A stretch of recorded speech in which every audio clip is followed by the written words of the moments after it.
Hey everyone, moving on to 5.3 today, just cruising right through. I think this one shouldn't be too much of a problem for you. I feel pretty good that you guys have the tools that you need to do this one really easily, really quickly, really well. So I'm going to try to keep this short and sweet. This video will actually be 2 days worth of lessons. So this is day one, the backside will be day two. They'll be both pretty short. I'll let you know when it's day two. I'm going to post these both on Thursday and Friday. So you can just click on the link for each of them, and I'll tell you when to cut off and when to join back in for the next day. All right. So we were talking about adding and subtracting fractions, something I know you've done before. Might be a little bit more complicated than the stuff you've seen before, but nonetheless, things that you're a little bit familiar with. So when we are simplifying like denominators, when you're adding and subtracting fractions, it's pretty simple. It's pretty much exactly like what you'd expect. If the denominators are the same, then just add or subtract the numerators. So if you look at this first one, the denominators are the same. They're both 8. So what are we going to do? We're going to do 1 plus 3. That's going to be 4/8. Our last step is going to be to simplify that by finding the greatest common divisor of the two. I can see here that it's going to be 2. I can think off that one on the top of my head. Well, actually, it's going to be 4, excuse me. It's going to be 4 because 4 is my top number. I can divide each by 4, and I can get 1/2. That would be my final answer. So I just add these straight across. Did not add the denominators. You do not add the denominators. Just what is on the top. Looking at this next one, we have 9 over x minus 7 over x. X and x like denominators. Thumbs up there. What are we going to do? All we have to do is simplify. 9 minus 7 is going to be 2. Done deal. We just did 9 minus 7, left the denominator the same. Keep cruising along. Look at this one. We got 3 over 7 minus 1 over 7. What am I going to do? The denominators are the same. All I have to do is subtract the top. 2 over 7. That cannot be simplified any further. 7 is a prime number, so I know there's not going to be any way we can simplify that anymore. And our last one here, we have 2 over k plus 3 over k. They have the same denominator. All we have to do is add the numerators. Simple enough. I think you're getting the gist of it. When those denominators are the same, those shouldn't be a problem for you. Sometimes the denominators will not be the same. And this is when there's going to be some differences. There's going to be some special things that happen here. So unlike denominators, our goal is if the denominators don't match, is to make a common denominator. A common denominator. We worked a little bit on that yesterday, and then we'll make equivalent fractions from there, and you'll understand the rest. An easy way to find a common denominator is just to take the two denominators and multiply them together. I'll show you that on this first example here. So our first example, we have 2/3 plus 1/5. We can't do those because they do not have the same denominator.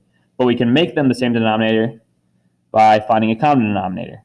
So I know that 3 and 5 both have in common. Here's what I'm going to do. I'm just going to do 3 times 5. 15. They can both go into 15. So I have to set these both equal to 15. I am making an equivalent fraction where 15 is the denominator for both. So it's going to look something like this. How do I get from 3 to 15? Times by 5. Got to do the same on the top.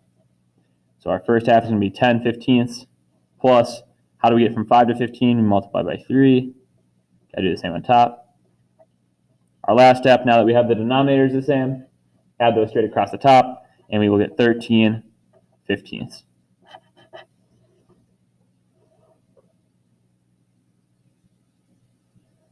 It's not always going to be quite that easy to find those common denominators. Sometimes this is going to be quicker, though.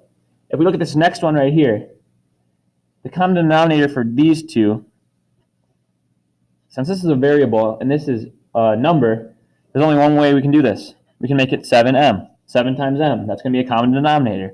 So what are we going to do? We're going to do 7m minus 7m. And what's going to be on top? In order to make this equivalent to 7m, we have to times this by m, and we have to times this by m. Look what I did there. Watch that carefully. In order to make this 7m, I had to times the top and the bottom by m to make this equal to 7m. So I'm going to make this 3m on top, divided by 7m. On the other side, in order to make this equal to 7m, I have to multiply this by 7. So I'm going to multiply this by 7, and I'm going to multiply this by 7. I know it's a little confusing, but we'll get to this point right here now. Okay, now that we have the same denominator, all we have to do is subtract across the top. 3m minus 14, we cannot do that because they're not like terms, so your final answer is going to look like this. 3m minus 14 over 7m. We just connected those two, put a minus right there, and that would be your final answer. Sometimes you're not going to be able to find a nice common denominator. You're just going to have to settle for what they give you. So we have 7m. Multiply both these by m to make this 7m on the bottom. Multiply both these by 7 to make this 7m on the bottom as well. Right here is actually the formula. This is the formula you could use for any single problem like this. I'll show you how it's going to work. We're going to take these two and multiply them to get that common denominator. That's going to be BD on bottom. BD will be on bottom for both. We multiply them together just like we did for this one. 3 times 5 is 15. B times D is BD. Okay? In order to make this BD, we have to multiply this by D, and whatever we do the bottom, we have to do the top. So we're going to have AD on top. In order to make this BD, we have to multiply this side by B, and we are going to have CB on the top. Our last step is connect those. They don't connect very well because they're just variables right now. So we're going to do AD plus CB over BD. And that would actually be your formula there. This is true of any problem. If you plug in the correct numbers, check it out. We have 2 times 5 is the same as A times D. 3 times 5 is the same as B times D. And the same for the other side. I know it can be kind of confusing with those variables. Just take it slow. Think about it nicely. Make sure you set up those denominators so they match on each side. All right, we got one more here. Taking a look at these two. What's going to be a good common denominator for them? Well, an easy one, a quick one, is just to multiply them together, make it equal to 48. Okay, so we're going to have 48 as our denominators for each. I'm setting that up. I see it's a subtraction problem. How do I get from 8 to 48? Multiply by 6. Got to do that on top as well then. That's going to be 6 48ths. How do I get from 6 to 48 and multiply by 8? You have to do that on top as well. 5x times 8 is going to be 40x. Our last step, simplify. 48 on bottom. We've got 6 minus 40x. Those are not like terms. Done deal. We can actually simplify this a little bit right here. If we notice, they all do have a common denominator of, let's see here. We can divide them all by 2 to make it 3 minus 20x over 24. That would be your simplified version of that. A little tricky, a little different. I know it's kind of confusing with those variables on bottom. Take them slow. Come into my office hours if you have questions on that. That's our day 1. I am flipping over to day 2 now at 8 minutes and 10 seconds. You can pause this video and save it for the next day. All right, we're working on day 2 now. Yesterday we were working on those adding and subtracting of fractions. We did it with some common denominators and some unlike denominators. Just making sure that we're matching those denominators so that we can solve those is our big step here. Okay, today we're going to be working on adding mixed numbers. Right now you might be thinking, what's a mixed number? A mixed number just means that there's a number in front of the fraction. So it'd be like 2 2/3 or 14 6/7, things like that. There's a number in front. That is a mixed number. An improper fraction would be something like this, where there's a bigger number on top than there is on bottom. I could do these for these as well if I'd want to, and that's what we're going to be practicing today. This should also be a pretty quick lesson, a little bit more explaining. There's a few more steps to this, but yesterday went well, and I don't think you'll have a problem with today's either. All right, so to convert from mixed number to improper fraction, what that means is we are going to take our form like this and turn it into a form like this. How do we do that? Well, it's not too bad. So right here we have 3 1/2. We have to turn it into one big fraction. So our way to do that is to put 3 inside of this denominator. So I'm thinking, how does 3 fit into 2? Well, I know that 3 is the same as 6 divided by 2. So if I have this 3 here, and that's equal to 6 divided by 2. And then I have another half right here. I'm going to add one more half to it. You get to 7 divided by 2. And that would be your improper fraction. I'll show you another example of this right here. Don't get flustered if that one didn't make too much sense to you. Let's do this 2 2/3. 2 2/3. So right here with this 2, we have 2 wholes. We have 3 halves plus 3 halves. We have it twice. Or 3 thirds. We have it twice because we have it 2. For this first one, we had 3. We had 2 over 2 plus 2 over 2 plus 2 over 2. And that's how I got to the 6 over 2. Right here, we have 2 times 3 over 3 plus 1 more time 2 over 3. From there, we can add straight across 3, 6, 8, and we get 8 thirds. We're going to get plenty of practice with this. You'll see it plenty more times. Basically, the big thing to note is that for every one number you have a complete fraction right here. A 3 out of 3, a 3 out of 3 on the last one. 3 times, we had 2 out of 2. For this one, I would have 14 times 7 over 7. So I'm not going to write these all out, but it would be like 7 over 7 plus 7 over 7 plus 7 over 7, ... 14 times, and then a 6 over 7 at the very end. So right here, this 2 got split up into 3 over 3 twice, and then this got dropped it down. Add those all up, get 8 over 3. All right, our first word problem today.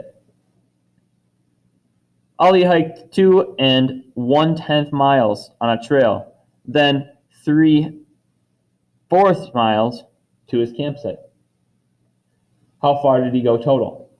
Okay, well, we know that he went 2 1/10 plus 1 3/4. Our first step here is to make mixed fractions, or improper fractions, excuse me. Step 1, make into improper fractions.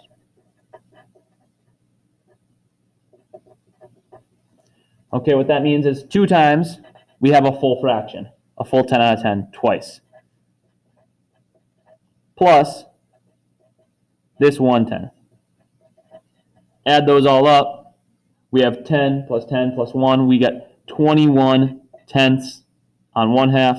On this side, we have 1 time a full fraction. We have 1/4 over 4. That is equal to 1, plus a 3/4. Add those up, we're going to get 7/4. Okay, now we're to right here. Our last step is to simplify these. In order to do that, we need a common divisor, a common denominator. I'm going to take these two and I'm just going to multiply them. That's my quick, easy way to get there. 40 for each. How do I get from 10 to 40? I multiplied by 4 on top and bottom. 21 times 4. I'm going to pull out my calculator for this one real quick. And I got 84. I got half of mine done. I'm looking at my other half here. How do I get from 4 to 40? I multiply by 10. 70 over 40. Okay, now we have a common denominator. All we have to do is add across the top. We're going to do 84 plus 70, and we are going to get 154 over 40. 154 over 40. Our last step here is to simplify this. We got to find those common divisors. Let's do it. 154 over 40.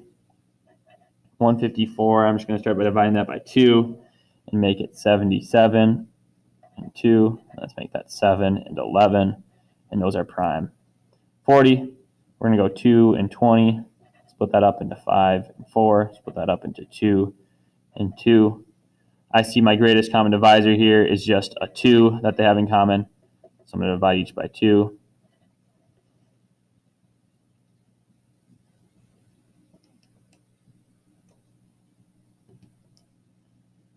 And we're going to get 77 on the top and 20 on the bottom.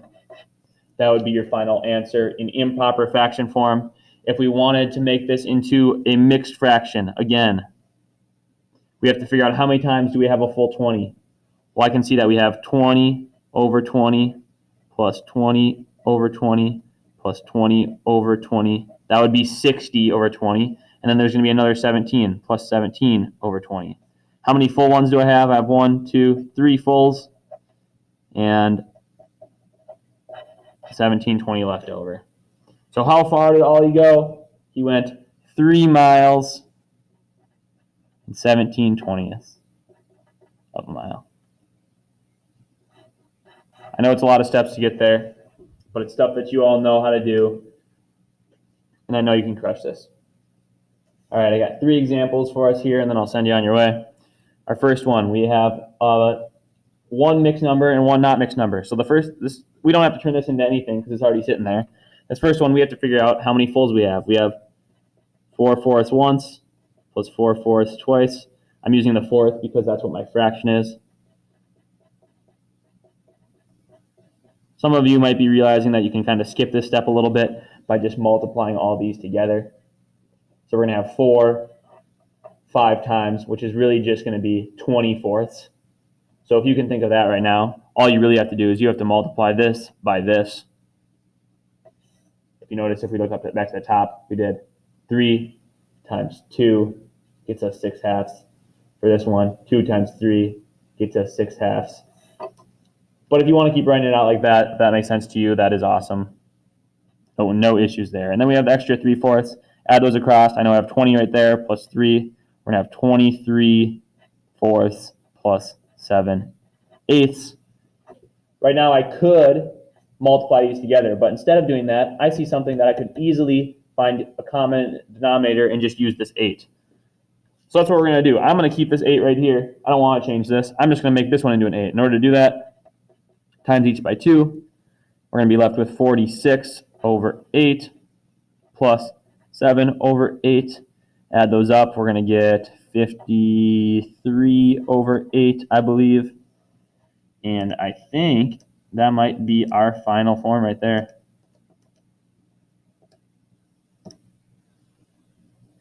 Our last step here is to change this back into a mixed number. In order to do that, I'm going to change it back into a mixed by figuring out how many fulls there are. 8 goes into 53 6 times, that's 48. There's going to be a leftover of 53 minus 48, 5/8. If you have questions about simplifying those back to mixed numbers, you can hop into my office hours at 1:30, and I'd love to help you out with that. But that's going to be your answer for that one. Looking at our next one here, we have 5 2/9 minus 3 1/6. Let's figure out how many fulls we are. I'm going to start using my new method of multiplying these right here. So I'm going to do 5 times 9. That's going to be 45/9 plus the leftover 2/9. So I got 47/9 on one half minus 3 times 6 is going to be 18 plus the 1 extra 6. So I'm going to be at 18/6 plus the 1 extra is going to be 19/6.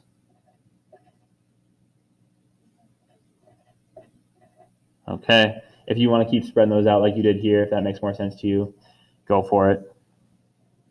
Okay, our last step is to get these common denominator. I'm going to just multiply them for this case, make this 54.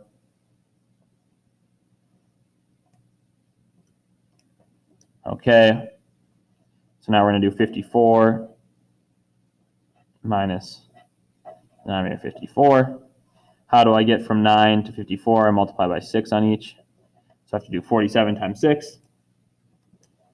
I'm going to get 282. How do I get from 6 to 54? Multiply by 9 on top and bottom.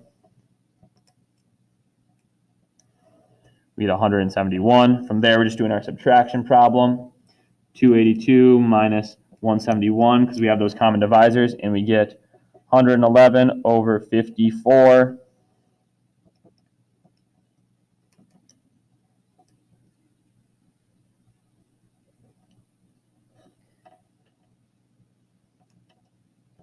And what we're going to do here is we are going to find how many times does 54 go into, how many times does 54 go into 111? And it's going to go in 2 times as 108. So we got 2 times as 108. That's going to leave 3 extra. So 54 fits into there twice. Again, if you're having troubles sending those back into those mixed numbers, hop into my office hours and we can work on that a little bit more. All right, and our last example we're going to do together here.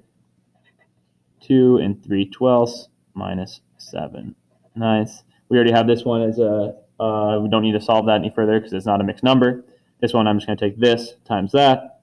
24 over 12 plus that extra 3 over 12 is going to get us to 27 over 12 minus 9. Okay. I can multiply these together, but I have a different idea here. I want to get them both to 36 because I know they both fit into 36. So I get from 12 to 36 by multiplying by 3.